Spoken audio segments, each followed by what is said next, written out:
I awoke abruptly, sweat dripping from my brow.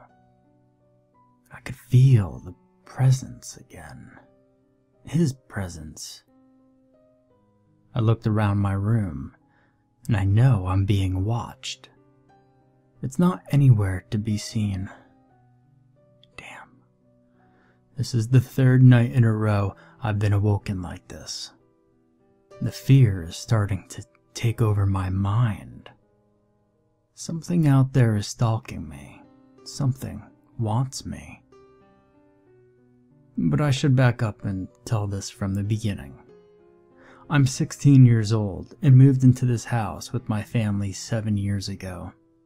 It's about 30 minutes outside of town, so we're fairly isolated. My parents love living out here. They say it's peaceful and pretty. I hate it. Not as much during the day as during the night. I've always been scared of the dark. It's my #1 phobia.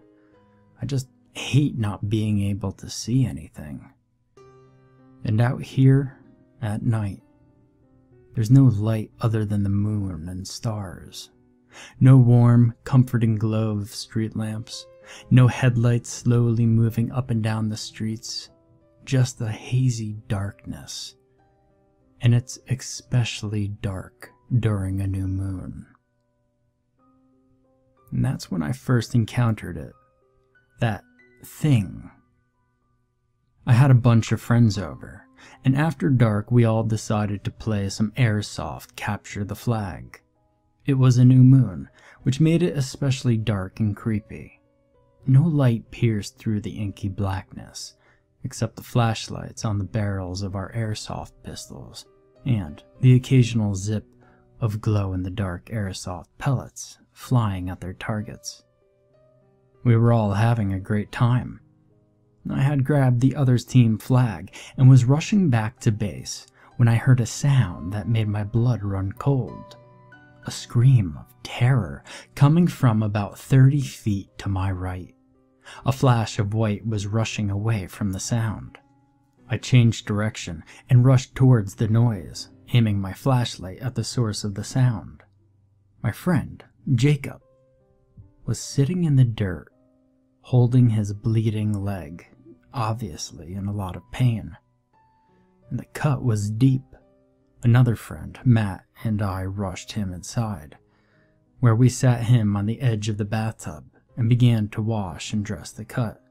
We asked him what had happened. Some creature had scratched him, he said. He didn't get a good look at it, but just saw a flash of white. At first, I assumed it was just a possum or something. And that was before I saw it again. The second time, well, I was alone. It was the middle of the night, not a new moon thankfully, but still eerie. I had insomnia, a rather common problem for me. And it was 2 a.m., and I had given up all hope of getting any sleep. So I went downstairs to the living room and popped in a DVD. As I lay on the couch, my mind lost in the world of Inception, one of my dogs started barking. I thought nothing of it. Barking in the middle of the night is basically a routine for them. Then my other dog joined in. Alright, no big deal. But I noticed something. This bark was a lot more menacing than usual. It was more of a guttural, growling bark. The bark dogs make when threatened. I turned on the back porch light and stepped outside. Creeped out, and I called for them. Jake? Zoe? Come here. Then I saw what they were barking at. It looked like a human, crouched there in the grass. It was probably around 4 feet tall, with bare, pale skin and long, bony limbs. I studied it for about 5 seconds, and it stared back at me. I'll never forget its eyes, dark, almost like empty sockets. Its cold gaze washed over me as if it was sizing me up. Then it slowly started to move toward me. I was almost paralyzed by fear, but was able to get back into the house. I locked the door behind me and rushed to my parents' room. They were convinced I had a nightmare, but I know the truth. This was the first time I had fully seen the creature that would soon push me to the brink of insanity. I didn't see that thing again for quite some time. I started to think that maybe my parents were right, and it was just a dream. I was really sleep deprived after all, but deep down inside, I knew I had seen something. But a few weeks ago, I was on some website my friend Derek had recommended, and I saw a picture that shocked me. It was my creature, the one I had seen. The website claimed this creature was called the Rake, and that it stalks and mauls its victims. And the moment I saw the article, my blood ran cold. Could I have really seen this creature? The thought haunted me, refusing to leave my mind. I saw it again for the first time in months last week. I had woken up in the middle of the night again. Immediately, I felt that something was wrong. The house was too quiet. I felt very unsettled. I got out of bed, walked to the window and raised the blinds. It was very dark outside, but I could make something out. The creature was outside, scratching at something on the ground. Immediately, I opened the window and yelled at the thing. It looked up at me, caught my eyes for a moment, then rushed off, crawling on all fours very close to the ground. When I went out to see what it was scratching at the next morning, I found something that still chills me to the bone. The mangled, half-eaten corpse of my dog, Zoe. My parents think it was a mountain lion, but I know the truth. The so-called Rake, that bastard creature, killed my dog. The last few nights have been terrifying. I've woken up in a cold sweat each night, knowing that damn thing is watching me. I feel its presence. I know it wants me now, and I have no idea what to do. I'm terrified beyond belief, and I'm helpless. My parents keep telling me I'm imagining things, but I'm not. Damn it. I know what I've seen, and I know that it wants me. That's why I'm writing this down at 3 in the morning. If anything happens to me, I want people to know what. I'll update as soon as something else happens. Last week was a whirlwind of terror. I'm constantly in fear now, and I know it's always watching me, around every corner, everywhere I go. Every night I feel its presence, some nights more than others. I don't know exactly what it wants from me, but it is wanting something. I saw it again, for the first time in a week today. I stayed home sick. I still feel like shit. I think it's making me sick. I was laying on the couch watching TV, constantly looking over my shoulders because I know he's always watching me. I have a shotgun by my side, a benefit of living in the country. I got it from the garage. It's loaded in case the thing which I've decided to call the Rake tries to attack. And I knew it would soon. I heard a noise outside and cocked my gun. I stepped outside to investigate, and nothing. And I decided to patrol the perimeter of the house just in case. Walked all the way around. Nothing's out there. I stepped back inside, and the smell hit me. It was the stench of death, rotting. I held the gun out in front of me, slowly made my way up the stairs, and turned the corner into my room. It was crouched in the corner, facing away from me. It slowly tilted its head toward me. Then it spoke. It was a high, shrill voice. I'm not exactly sure what it said to me. I didn't hesitate to pull the trigger, but it moved almost at superhuman speed and barreled into me, knocking me down. I saw it jump off of our second-floor balcony to the living room floor and charged out the front door. My arm was bleeding bad, so I grabbed the shirt and pushed it to my arm to try to stop the blood. And I rushed outside, the gun still in hand, and it was gone. I stepped back inside and saw the blood. Not my blood, its blood. And I grabbed the dog it hadn't killed, Jake, put his nose to the blood. He picked up the scent and started moving toward the woods near my house. I didn't think twice, and I followed. We rushed through the woods. Around a mile from the house, Jake started to whimper.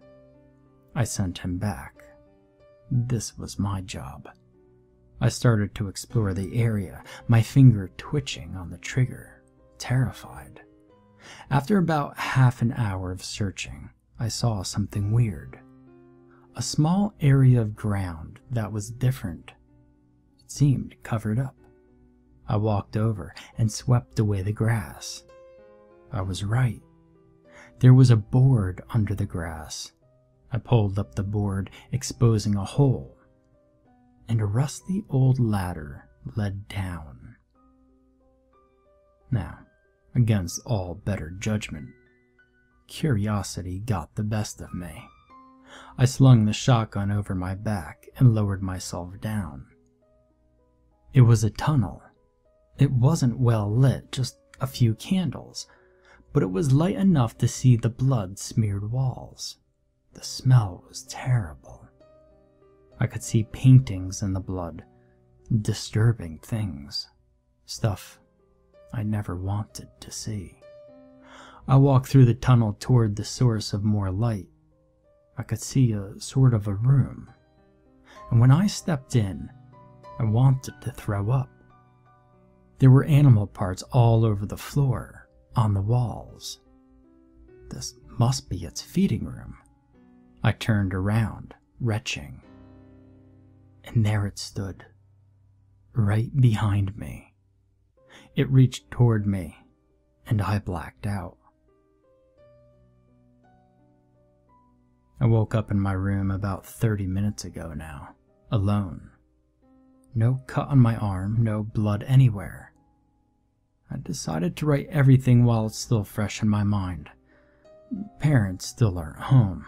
It's dark outside, and I'm terrified to leave my room now. Maybe it didn't all happen.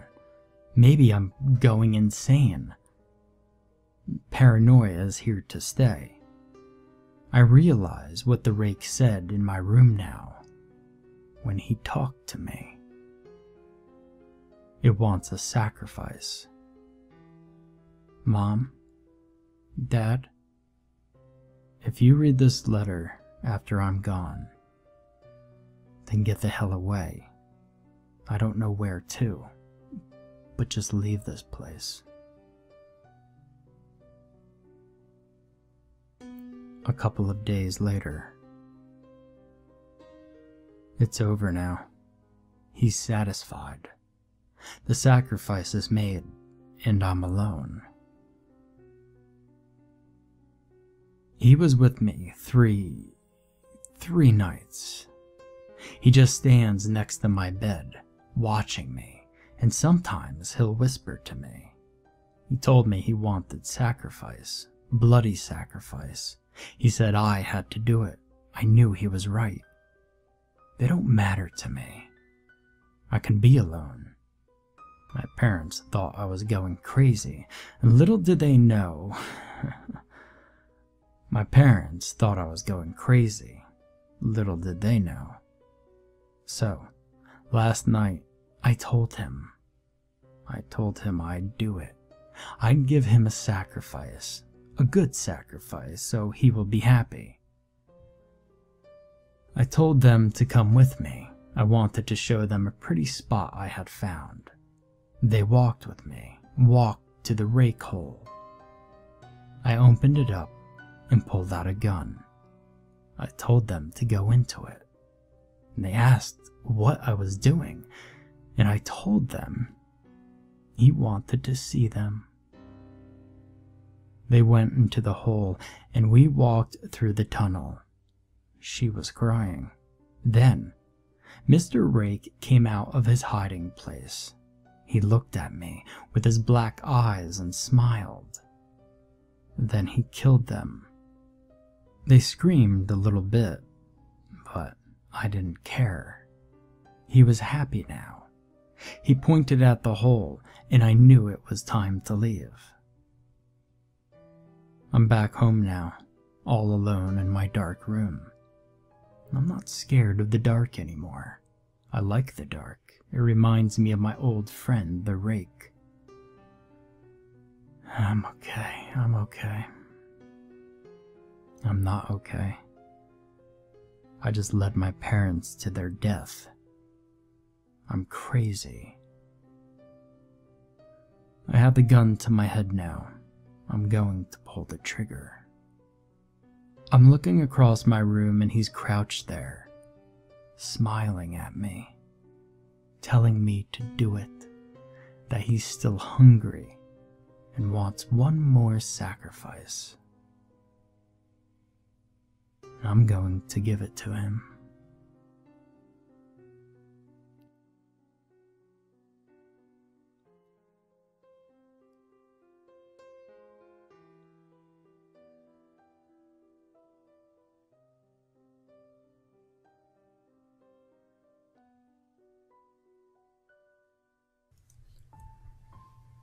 My father told me a story once.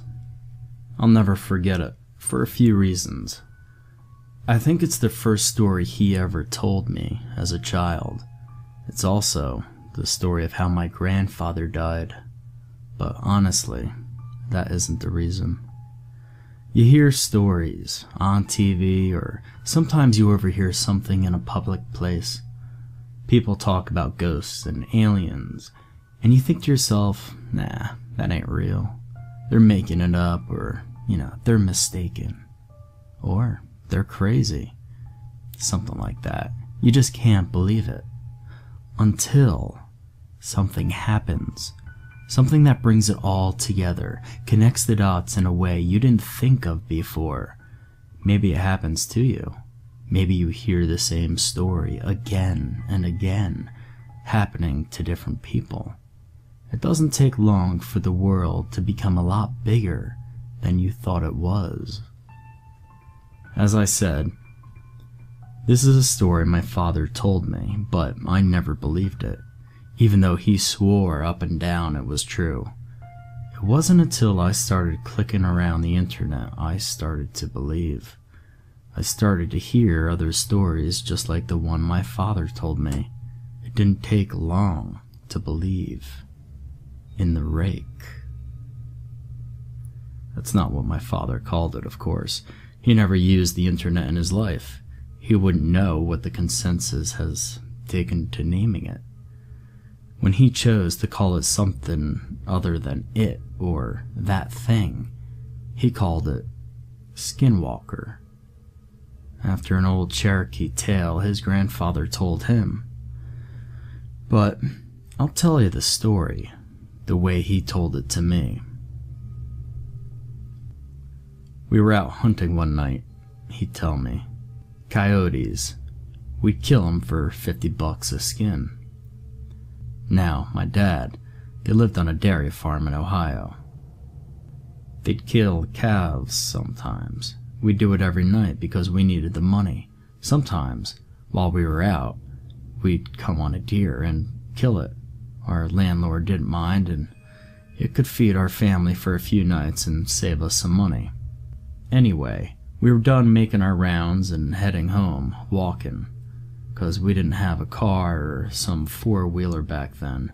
We'd cut through the woods, and that's when we came upon it. Blood. Everywhere. Splattered on the trees, in the grass, in the creek, everywhere. At first, we figured it was a pack of coyotes. We'd seen it sometimes, but they can't scavenge or start hunting deer or cattle. The worst was when they breed with feral dogs, but this wasn't like that. See, when a pack of dogs or wolves or coyotes attack something, they do it right. They'll pick off the one that's weak, or sick or old, or just plain small. They'll hunt it, draw it into a corner, someplace it can't get out of, and they'll run it right to the biggest one, the alpha. And that deer will never see that alpha. It might hear it, but it won't see it. It'll just notice that its throat is gone, and then it'll drop dead. It's quick, it's clean. That wasn't what happened here. Something had run up a den of deer. Coyotes won't attack a den, wolves neither, because they'd get too much of a fight. There were three, I think, 3 bodies just torn apart. You'd see a head here, a leg here, and a torso over there. Predators, they don't do that. They don't leave behind scraps. What had done this hadn't done it for food. It had done it for fun. But we didn't know that. We saw a bunch of carcasses and we think it's something we gotta take care of. I remember my dad telling me to go home. He thought it was a pack of feral dogs, but I wasn't leaving him. And I damn sure wasn't walking through 2 miles of woods alone with nothing but a .22 and a pocket knife.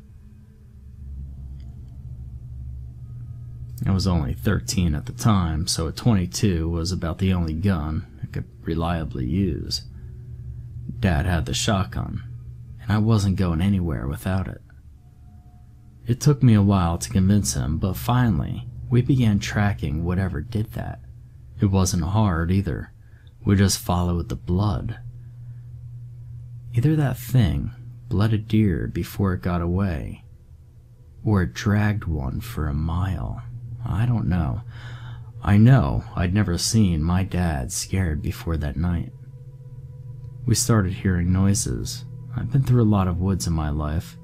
I've been all over the world, and ain't never heard noises like I heard that night.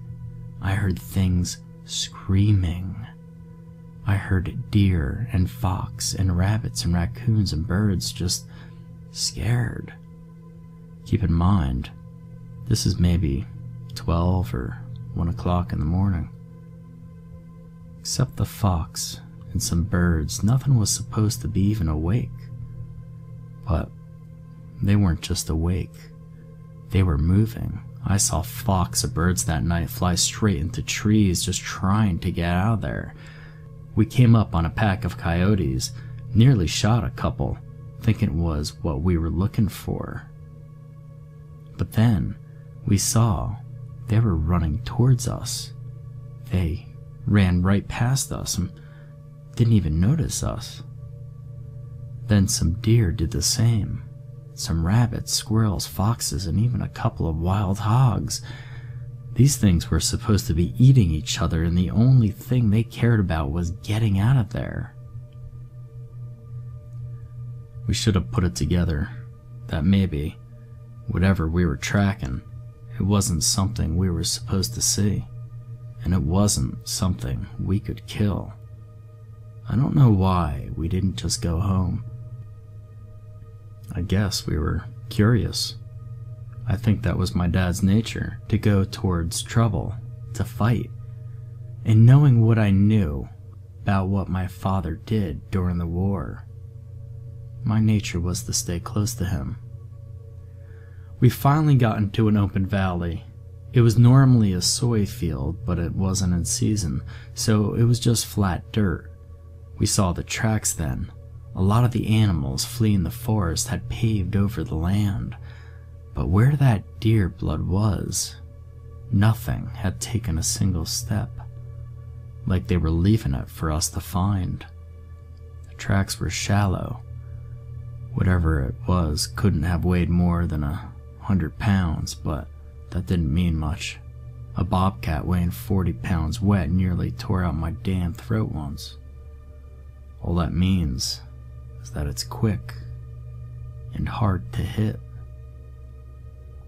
So, we follow the tracks, and it doesn't take us long to find where it is.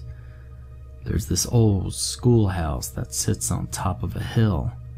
Half of it had been ripped out by a tornado, but nobody lived there, well, not for a long time. We caught homeless people in there sometimes, or druggies looking for a safe place to shoot up. We figured maybe that was it. Maybe it was just some sick kid riding a high. But we didn't think that for very long. We get within 50 yards, and we hear this noise, a screeching kind of sound. It was sort of made up of two different sounds. One was a high-pitched screech, another was a low-pitched growl. It was making both at the same time. We get within 20 yards, and we hear this sound. I can remember thinking that it sounded like paper being torn apart, while someone was swinging water in a bucket back and forth. Dad looks at me, kneels down and whispers, "I gotta stay behind him, 'cause we're about to corner him." Any animal will fight when it's cornered, especially when it's a predator. But we could tell by the tracks that it's just one. He tells me it's probably a single feral dog, probably rabid. The plan is to sneak up on it while it's eating, shoot it, and then keep shooting it till it don't move anymore. Then slit its throat. And if it gets to Dad, it's my job to shoot it or stab it to get it off of him. So, he walks up, and I'm right behind him, just a tad to his side, so that I could see what it is. I wish to this day I hadn't. It was leaning over a carcass, tears off its flesh, and throws what it doesn't nibble to the side. There's blood all over the brick, glistening in the moonlight. It's pale white, human looking, but not quite human. It had arms and legs like a human, but it sat like a monkey hunched over, and its hands weren't normal. It had long fingers with claws at the end. So, we see that, and my dad hesitates. He wasn't about to fire on a person, so he clears his throat to try to get it to turn around. I swear to God, all the noise just ceased. I ain't ever heard true silence before that, and not after it. But for 2 seconds, nothing made any noise, which made it all the louder when it turned around, made this shrill cry, and jumped on my dad. He got a shot off, but I think he missed. If he hit the thing, it didn't mind. But it was on him, tears part of him off. I start shooting it with the .22, point blank, but it barely bled the thing. I got off 5 rounds, and then I started hitting it with the gun butt, but it wasn't budging. It didn't even register that I was there. It's clawing at my dad, taking off bits of his flesh. It starts on his torso, ripping off the skin, his tit. Then it moves up. It tore off his throat. It tore off his nose, his eyes. It scalped him. Then it starts digging in. Ripped off the bottom half of his jaw, the little bones and that tube in your neck. Then, his ribs. I don't exactly remember what happened, but somehow, my dad's knife ends up in this thing's shoulder, and my dad ends up on my back, I'm running, and by God, I'm running faster than I'd ever run before or after, and it's following me. I end back up in the woods opposite the ones we've been in. I'm heading toward my landlord's house, 'cause it's a half a mile away. I could hear this thing screeching and moaning. I hear these tree branches crack and get thrown around. It sounds like someone's taken an axe to every single tree I pass. It's cracking so loud and often, but I just ain't looking back. Finally, I trip into the gravel. I look up, and there's my landlord and a bunch of his buddies drinking around a campfire. I scream and I cry, and they come over. I'm telling them to call an ambulance, and he looks at me. And I'll never forget what he said. "What's that on your back?" he asked me. Just as he said it, he saw one of those god-awful flannel shirts my dad wore everywhere. It was what was left of my dad. Most of his head, his torso, but nothing after the waist.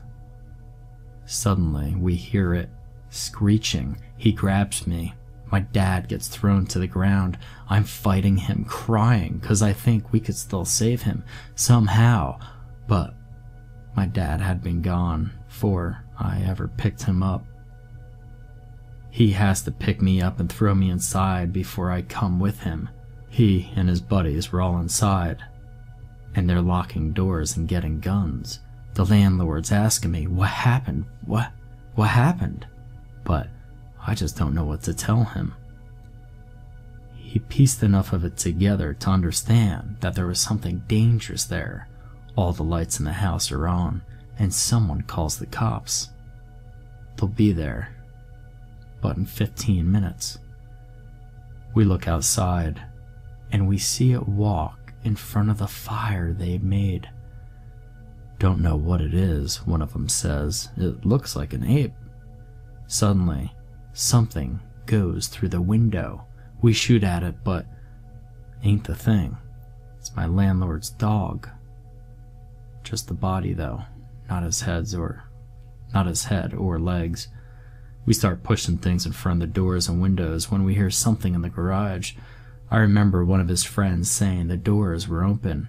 We hear metal and glass just get ripped apart. We put a couch and TV in front of the door to the garage. It banged around some more, but then it got quiet. Not silent like it was before. You could hear it move around some, and the guys were talking, making sure the guns were ready. Someone hands me a pistol. No sooner did I cock the hammer back did we hear something shatter upstairs. Then we heard it screech again, except now it was louder, and it didn't echo and fade out, probably 'cause it was inside. We all rushed to the one door leading upstairs. We got to it just as that thing did. It opened it just a little bit, and 4 or 5 men just slammed into it. It got its hand through. Someone with a shotgun took care of that, put the barrel right up to its wrist and pulled the trigger. Cut its hand off clean. That only pissed it off, though. It started pushing on that door, clawing. We were on one side, pushing as best we could, and it was on the other, doing the same. That wood just wasn't going to hold, so someone tells us to keep our heads down. Suddenly, the top half of the door is just gone. My ears are ringing, and there are splinters everywhere. 2 or 3 of them just unloaded on the top of the door. I don't really know where it went after that. The police got there. I was still glued to that door, what was left of it. The sun was up before they got me off of it. They put me in a hospital for a while. A lot of people talked to me, but I didn't talk back. Not for a long, long time. When I got back home, I got a job from the landlord working on the farm.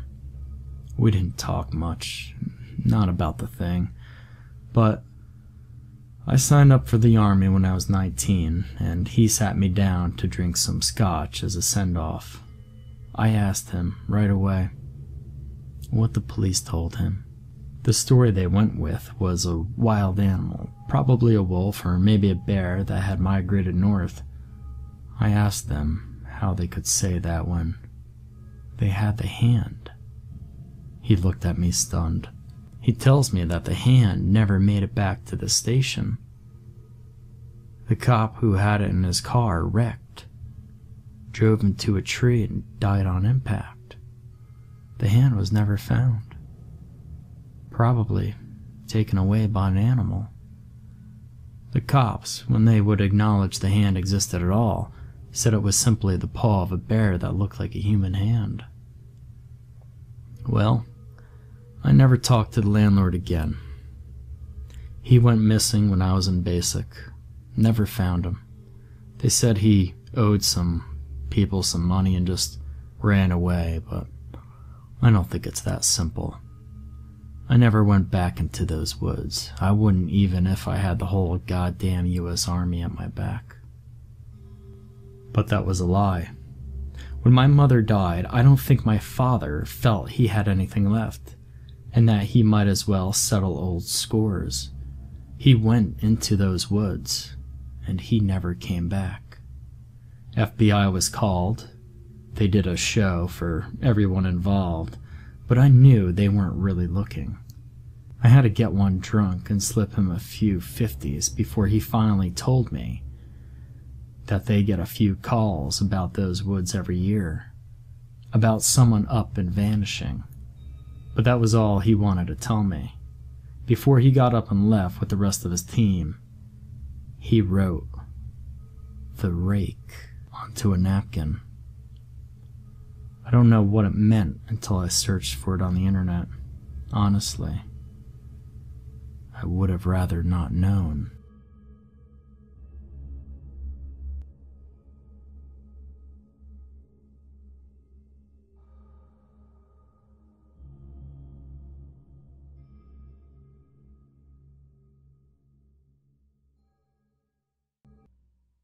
The realtor still wouldn't look me in the face as he held the keys out to me. I couldn't blame him. Most people were put off by the lines etched across my face. Suppose most think I'm some kind of zealot or some such. I didn't give a shit what most people thought. The tattoos would serve their purpose. I shifted the duffel bag higher onto my shoulder and accepted the keys. "So, Mr. Stokes," began the realtor, "everything's in order. The place is all yours now. Real steal at the price you got it. You know, I was going through the paperwork and realized the family name Stokes used to own the place almost 20 years ago now." "I know," I replied. "Relatives." I also knew why I got such a great deal. I'm sure he did too, but damned if he was going to mention it. Couldn't risk blowing the sale. There were no worries there. I was going to be the last person this place ever owned. My hand tightened around the keys. I could feel the house, like cold fingers wrapping around my spine. I knew they were watching, and that was okay. That was all they could do since it was early morning. And I know they only come out at night. "Well, I guess I'll get out of your hair and let you get settled in," said the realtor. "Thank you, Mr. Boone," I replied. "Guess the movers will be here soon," he said. "Out with the old and in with the new, eh?" I suppose. I wasn't moving anything in, or out for that matter. The previous tenants left everything behind. Of course, where they moved to. You really can't carry it with you. Boone shook my hand, his eyes drawn to the Latin script scrawled across the back of my knuckles. I knew he wanted to ask what it meant. He didn't. He just smiled a half-hearted smile. Thought of me as just another freak whose money spent as well as anyone's did, and turned to walk out the door.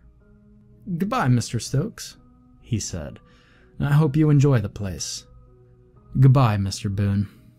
"I'm sure I won't," I added silently.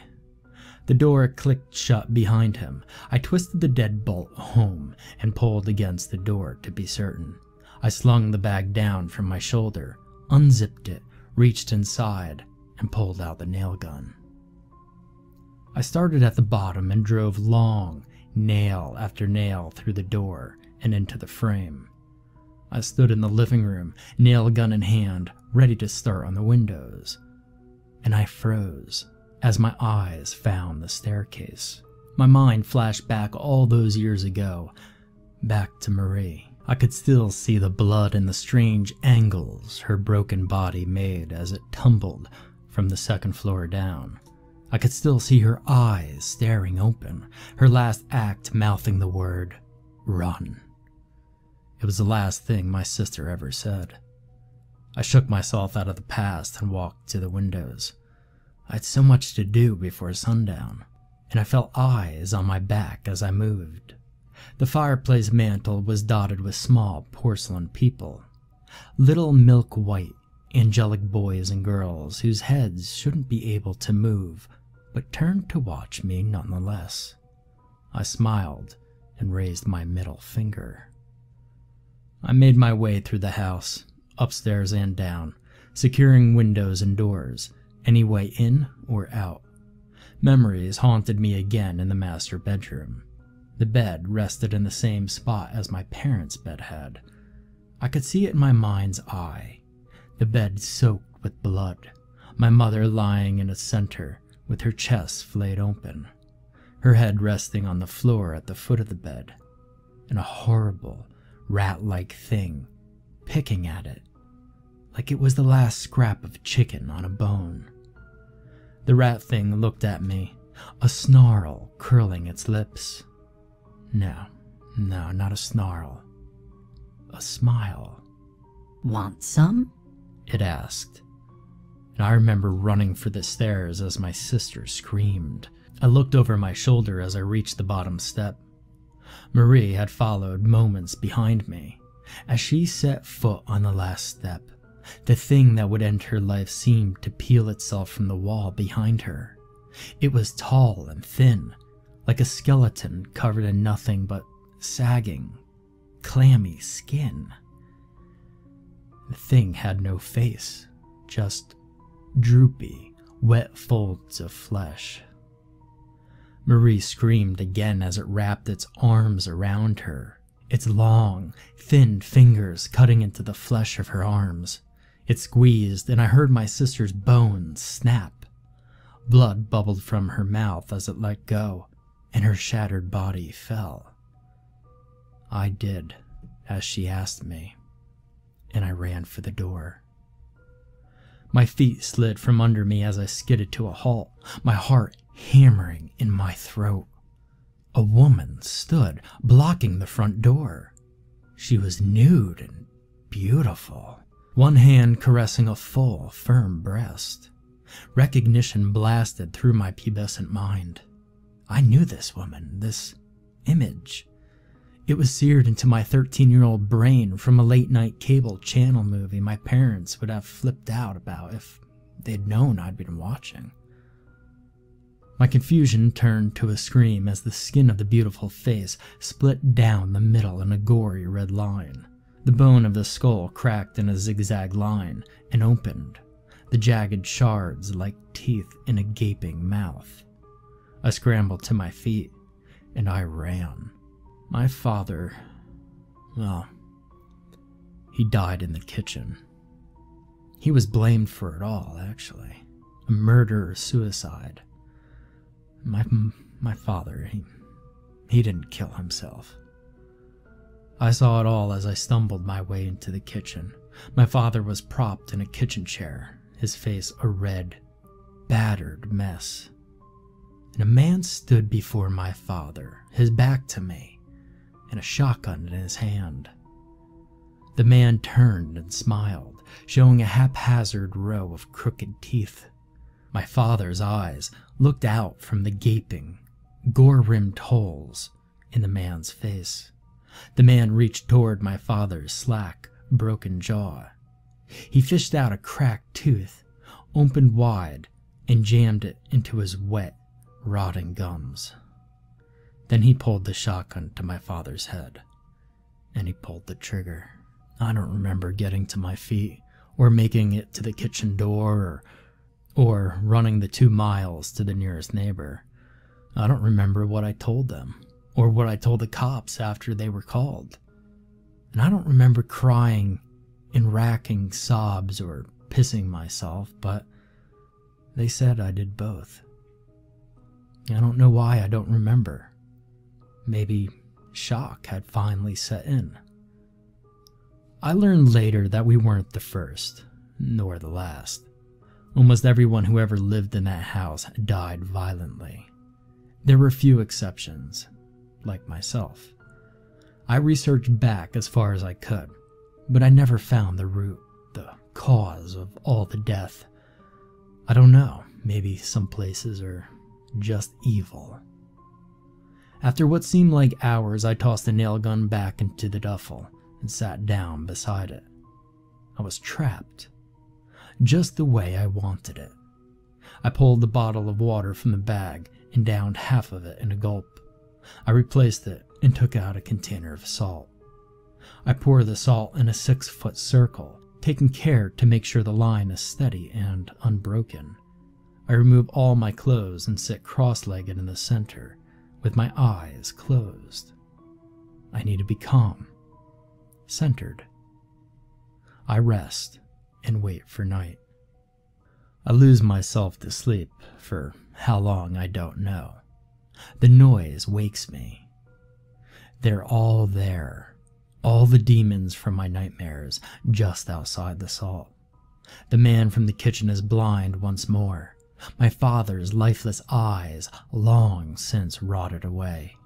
He still smiles my father's smile, though. The woman of my wet dreams licks her lips seductively, her fingers pinching rosy nipples. Loose skin flops wetly as the thing that killed Marie claws at air, unable to cross the salt line. The rat thing twitters and clutches the nude woman's leg, a long, pointed tongue flicking at her thigh. And there are the others that I've never seen, shadows with red eyes that breathe and writhe, hairless, apish things with pus-filled sores, a ghostly pale woman with a dark red neck and slashed wrists, whispering things that seem to be all teeth. They hiss and spit out the salt and all the symbols inked beneath my skin. I researched much more than the history of this place over the years. I stand and breathe deep, the cold prickling my bare skin. I wonder if they know what the symbols, the writing, really means.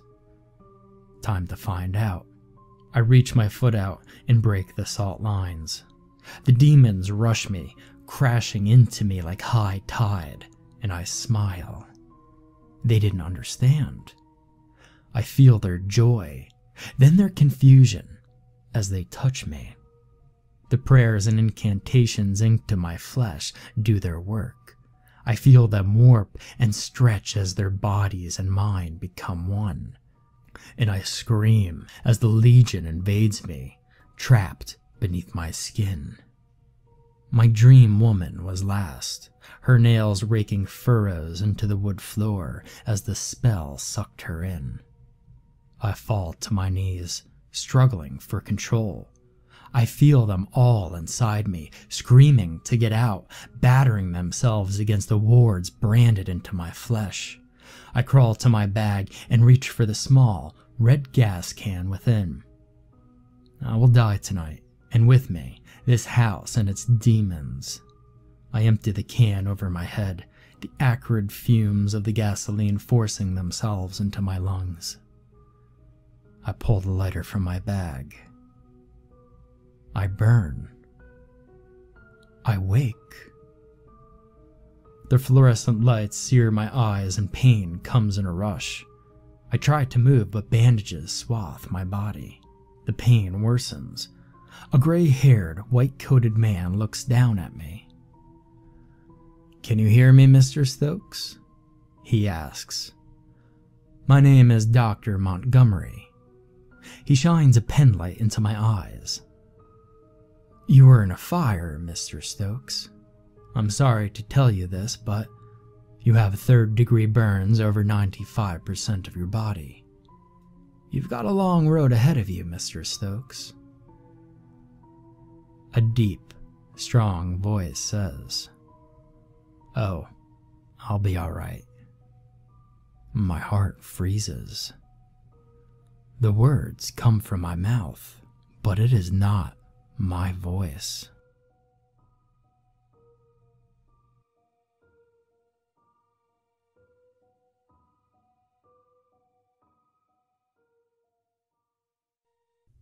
My story takes place in a backwoods town in southeastern rural Kentucky. It's a small town that you've likely never heard of. Its people sparsely peppering the mountainsides to and fro. It's a type of town where it isn't exactly uncommon to find neighbors bartering for goods with livestock and services, living off of what the land provides and generally making do with what they've got. It was here that my father was raised. It was here that my father raised his family. Now, my father was a proud man, short, barely 5'7", but stout. He was many things, a mountaineer, a carpenter, a survivor, a hunter, but mostly, he was proud. He instilled in me all of the virtues that I believe in today. He's the type of man that would give you the last dollar to his name. The type that would go hungry to make sure his children were fed. And there were times that he did just that. I suppose I should clarify that I grew up in poverty. I have no doubt that there were people worse off than we were, but times were hard nonetheless. My father worked intermittently, mostly in construction. There were a few homes within our community that he did not at least help with. He built our house from the ground up, dug out the basement, and leveled the land with little more than a shovel, wheelbarrow, and the helping hands of my uncle and 2 older brothers. Our house sat on a hillside in a leveled-out alcove. The yard stretched on for what seemed like an eternity, ending at a fresh mountain brook with the woodland just beyond. He spent a lot of time in those woods, hiking trails, digging ginseng, hunting, and otherwise passing the hours by. The mountains provided our family with many necessities. Our water was pumped from a mine near the mountain's peak. Our food consisted mostly of game and livestock, and our income often came in the form of valuable roots. My mother is a wonderful cook. She had no particular fondness for chicken, which we raised. My father, on the other hand, he preferred game. No stranger to the culinary arts, he was adept at preparing a wide variety of dishes, all of which he tracked, killed, and prepared himself. Long before the sun would rise, he would set out with a little more than a flashlight. He would follow the mountain stream before turning off onto one of the many mine roads that were carved out along the terrain. One such road ran by an old graveyard long since forgotten by the rest of the world. Some of its headstones there dated back to the onset of the 19th century. I recall one night my father decided to go spotting. For those of you unfamiliar, spotting is a common practice among Appalachian hunters, perhaps amongst hunters in general. But I'm no hunter, so I'm not entirely sure. The hunter sets out before the sun rises, as my father often did, with a flashlight. This flashlight is used, much like a spotlight. By scanning it back and forth over the landscape, the hunter hopes to catch a glimpse of the animal's eyes. You see, the eyes of the animal are luminous, and in complete darkness, when the light passes over them, they will shine. This is a method of establishing good hunting venues. On this particular night, my father broke tradition and decided to bring his shotgun with him on this spotting expedition. A decision that, I would learn later, saved his life. It was a warm spring night. I was always a night owl, so when my father stirred, I was still wide awake, playing my Super Nintendo. It wasn't a school night, so he greeted me with his ever-present smile. "Hey, big man," he chimed. "You're up late. I want to beat Mario, I told him, my eyes leaving the screen for the briefest of moments, long enough to see him tying his boots. He didn't respond. He just continued to smile and rub my head as he passed me on his way to the gun cabinet. From it, he removed his 12-gauge shotgun, some rounds, and a miner's light. The light, I recall, strapped to his forehead and attached to a rather large battery that he hung at his waist. He then made his way to the couch and sat next to me, casually lifting the TV remote. He waited for me to finish the level. "Pause it," he requested. "I need to check the forecast." I obliged, and he flipped through the channels. He watched as the forecaster rambled on about weather and seemed content. "Not giving rain for today," he nodded approvingly. "That's good." He changed the channel back and turned to me. "Okay, you can go back to your game. I'm going out. I'll be back in a while. When your mother wakes, tell her I'm bringing home supper. Tonight, we're gonna have rabbit." He kissed my forehead as he stood. I smiled at him as he rounded the hallway corner to our front door. I listened to the door shut and to the clunk of his boots as he made his way off the porch, down the steps, and through the yard, his steps fading in the distance. From this point on, I cannot vouch for the validity of my tale, but I could tell you that the man who returned was not the man that left. Make no mistake, my father did return, but he was a changed man. He never spoke much of that night until after I had started college. This is his story. Like most other nights, he headed up the mountain via a trail that ran alongside a brook. The air was still and warm, the moon and stars shining brightly. There were no clouds, and the forecast was clear. The sound of cicadas and crickets filled the air. He made his way along the trail, intermittently shining light on either side of the stream. He followed it until he reached a fork in the path. To his left was his customary turnoff. Further up that trail was the old slate dump. Above it was a derelict coal chute. He shined his light along that trail and contemplated. He had been talking with his hunting buddies, and they had mentioned a sweet spot near the abandoned cemetery. A warren of rabbits had taken up residence in the graveyard, and they had all good fortune while hunting there. The right trail continued along the stream, toward the mine where we drew our water. It passed by the cemetery where the rabbits were set to reside. After some consideration, he continued to follow the stream until making his way to the cemetery. Upon arriving, he skimmed his light back and forth across the plots. If there was a warren here, the rabbits were definitely not being very active tonight. He trudged among the tombstones until finally deciding to move on.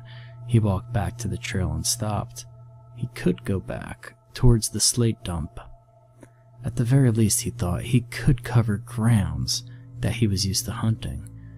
Instead, he decided to continue up the mountain. He hadn't been walking very long when he noticed a particular phenomenon. The light from the moon and stars had disappeared. He was enveloped in darkness. Clouds covered the sky, and in the distance somewhere, there was a flash of lightning. He counted the seconds to the thunder. The sky roared, then fell silent. There was no rain. Silently, he observed his surroundings, tracing the light on either side of the trail. Pausing for the briefest of moments, he trekked on. As he walked, he noticed something else very faintly, very rhythmically. His footsteps were echoing. This was unusual. If you've ever been in a wooded mountain, one thing you'll notice is that the mountains are excellent listeners and seldom repeat what they're told. It was then that the silence consumed him. The cicadas, the crickets, the owls, they were all hushed. My father stopped, shined his light around him. He saw nothing, so he continued along the trail. The echo was silent for a moment, but then stirred again. With every crunch of his footsteps, he could hear a crunch simultaneously hit the trail behind him. Someone, or something, was following him, deliberately and furtively stalking him. He stopped again, and so did his echo. He shined the light around him once more, in all directions, down the trail, into the trees, even into the air. but nothing. He carefully observed his surroundings. It was then he noticed another trail, not 3 feet from him on the other side of the brush. Silently, he began devising a plan. He decided that he would begin walking again, and when the echo recommenced, he'd take another step, but he'd stop before his foot hit the ground. If it was just an echo, if he was hearing things, or if his mind was playing tricks on him, then the echo would stop too. He turned up the trail and continued along his way. Within moments, the echo reemerged. He waited until he was confident that the time was right. He stepped and stopped mid-step. His foot was barely an inch from the ground. Crunch.